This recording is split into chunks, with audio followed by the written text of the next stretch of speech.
Hello and welcome. I'm Hallie Cottis, founder of the Women's Startup Academy. And today we are going to go over a very important topic, and that is 10 proven strategies in order to optimize your SEO for your blog post. This is a huge topic because so many people overcomplicate this.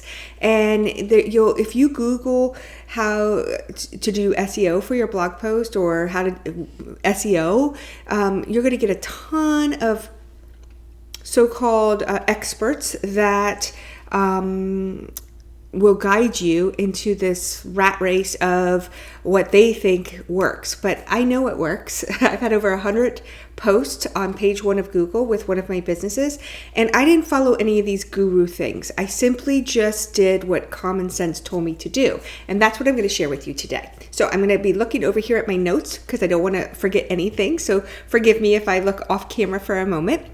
But again, we're going to go over how to simplify it and just use your common sense of what works for your SEO. So there's 10 steps to do that. And the first step is find the right keywords for your topic, okay? And there's so many tools out there for keyword research. And yeah, these are good, powerful tools if you want to use them. I have never used them ever. And the way that I always get a great keyword is that I solve a problem first, a problem that needs to be solved, and then I title my post with what I'm solving. Okay, and in that post, whatever I'm solving, the keyword will fall within that post. Does that make sense? This is the easiest way to figure out your keywords. If you're genuinely solving a problem, your keyword will naturally fall in that post. Okay.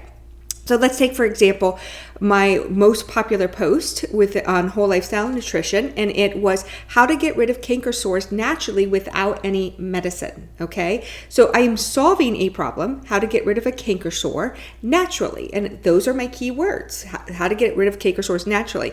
This gave me over 3 million page views and also landed me a book deal. So there was none of this going into all these software companies that say, okay, I can give you the best search or this. Simply solve a problem and then put what you're solving in, that will be your keyword, okay? So number 2 is you want to title your post with keywords and curiosity, okay? If we look at this, how to get rid of canker sores naturally without any medicine, you sit there and it stops and it makes you pause. You're like, oh, wonder what that is, right? So you have to create that curiosity that will create a click-through. Because if you do go on page 1 of Google, the last thing you want to do is be on the top of search engines, and then people aren't intrigued to learn more and they don't click through. Okay, so it's very important that you title your post that it creates curiosity and it makes people want to click through and see what it is or what the solution is, right? So also, when you're titling a post, it's very important, and this is the one thing that if there's going to be so many takeaways to this video and this post, but the one thing that I want you to do is title your post how you would search it in Google, okay? And that is like what I've always taught for years. If I was like, okay, well, how would I search this in Google? That is the way that I approached this kind of how I would title a post. It wasn't figuring out the keywords and figuring out fancy ways to do it. It was just literally, how would I search this in Google? Okay, and then I title my post with that and the keywords are in there. Okay, it's as simple as that. People, again, overcomplicate this like extremely, and it's not overcomplicated. Okay, so perfect example of some of the posts that I have titled is follow this one tip and get a ton of organic strawberries, okay? That's like, oh, I wonder what that tip is, right? It's curiosity, right? And I'm solving their problem of getting more strawberries. The best gluten-free bread ever. Oh, wow. I wonder what that recipe is. That was a huge, these are all were on page 1 of Google for me. How to get rid of canker sores without any medicine. We've already discussed that one. How to cook on and season a stainless steel pan to create a nonstick surface. For any one of you who have just stainless steel pans, like all-clad pans, they are impossible if you don't know how to use them, so they stick really bad. So I show them how to do it so that it is nonstick. And then Another great post was how to get rid of sour towels with just one ingredient, okay? And that was like, oh, I wonder what that one ingredient was, right? Sour towels is a keyword. So do you see how I have some curiosity there, and how that, people want to click through to see what that one ingredient is? Okay. So number 3, you want to write the post how people read online. I have an article I've already written on this. I'll link it for you. So it's so important to understand that this is people read differently than they read on a book. And I'm not going to get into great details, but you have to write. Google knows how people read on the internet, and you need to know how people read on the internet, and you need to create your post so that they can get their takeaways really quick. People scan on the internet, okay? They don't read, they scan content. And the way they do that is through headers and bold content, right? So all your takeaways need to be bolded. You don't want to get crazy with a bunch of bolds, but bold the key points, and then also let them look down the whole post in your headers, your titles outside of your title, but your headers, and they should be able to get their takeaways from that, okay? So you must write so that your audience can easily read your material, okay?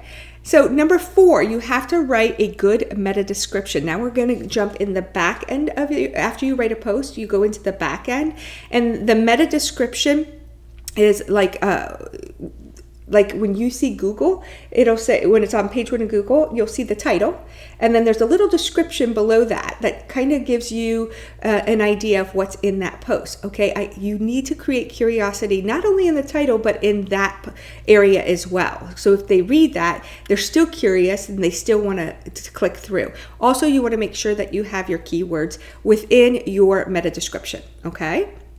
So next, you want to optimize. Number 5 is you want to optimize your photos. Okay, your photos, there's 2 ways that you can optimize. The file name. Don't just do a generic image 1891. Put your keywords in the image title, okay? And then you also have alt text. Alt text, it's kind of like you don't want to stack keywords, but you want to explain what your picture is, okay? Because make no mistake, pictures are also searchable, okay? It's kind of like their own search engine. People sometimes go to pictures and they can find you through pictures. So you want to kind of describe what the picture is, okay? So, but don't miss out on these opportunities, because these are great ways to start ranking within SEO. Because remember, Google crawls your website, and they're looking for pictures, and they're looking for, content that will grab them and show you those keywords, okay? So number 6, do a YouTube video. If you notice on Women's Startup Academy, every post that I have has a video on it, okay? And YouTube is a search engine by itself. And then Google is a search engine. And then you have your pictures, which is a search engine. They all work together. So the way I look at it is that Google owns YouTube, and Google likes when you use their whole ecosystem. It's kind of like Apple has its own ecosystem. Well, Google does too. So they will often will reward you if you are using videos. And not only that, you guys, I've had posts with on page 1 of Google, the top post, the stainless steel post I talked about earlier. I had the blog post on number 1, and number 2 in the search engine was the video post. Okay, so you can double rank and get double eyes on that. I mean, that post got me such tremendous value. Not only did I link to the stainless steel pans that I recommend in the video, which I made money on in the back end, then I also was able to get ad traffic from that. And I mean, you can just do so much when you start to rank within Google or other search engines, okay? So you just want to make sure that your video is a public video, not an unlisted, because unlisted take a while to search, and it will load your website slower. So just make sure your video is public, okay? And also, since we're talking about YouTube, I want you to understand that YouTube is one of the most misunderstood social media platforms. Okay, it is a social media platform and a search engine, kind of like Pinterest is a search engine as well and a social media platform. But YouTube I like because everybody's really crazy about videos. Videos have taken over, and people are very visual and they want those videos. So you can grow pretty quickly with YouTube. And when you put Google and YouTube together, it's like great, right? Okay, so then we're still in the back end of the post. We want to go ahead and tag our post in our categories, okay? And think about this as when you tag, like when you're on Instagram and you use a hashtag, those are keywords. Those are ways you get found on Instagram. You want to kind of create the same concept in the back end. When you go in, you'll see where you categorize your post. So for me, this post will be grow your business or growing your business. Okay, that will be the category. And then I will add for this one, optimizing SEO how to, and SEO blog post.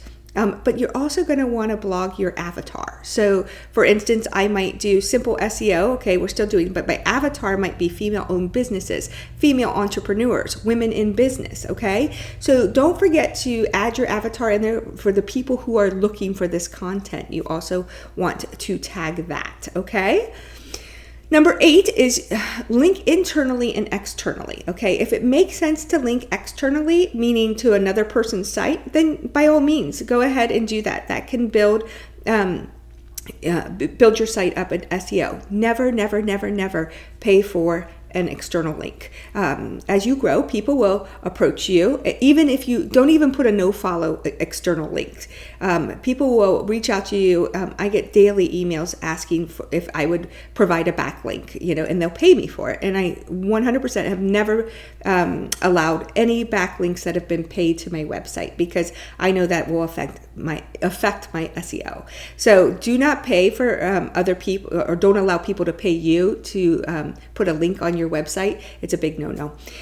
So internal links, every single post that I have has an internal link. Okay. Again, our goal is to keep the audience on our website longer, to nurture those relationships and to get them to trust us more. And the more value and the more content that helps them, the more that you start to build that trust. So you want to make sure that you're constantly linking to other internal posts that are relevant, that will help them. Okay, number 9 is you want to end with a good call to action. Google likes this. It directs them. It keeps them on their platform, on Google. So, and also it helps you. When you create a good call to action, it leads them to the next step. So for instance, my call to action is usually to join my free workshop. There's so much value in my workshop. It's free, and it allows people to see how I can serve them better and how I might be able to help them in their future and in their journey. So you always want to end with something, and then I often put a button, like a call to action button, where they can click it and be taken to whether it be a workshop or whatever it is, a downloadable PDF or joining a Facebook group, something where you can continue the conversation and you can nurture the relationship that much more. And finally, guys, you want to number 10 is you want to optimize your post for mobile use. Okay, so 52.8% people use their mobile devices to read your blog post. So Google and other platforms make it extremely important that you are mobile friendly. So like when I write my post, I go to mobile and I write it through mobile and make sure that that's the first spot. But you also can't forget desktop, okay?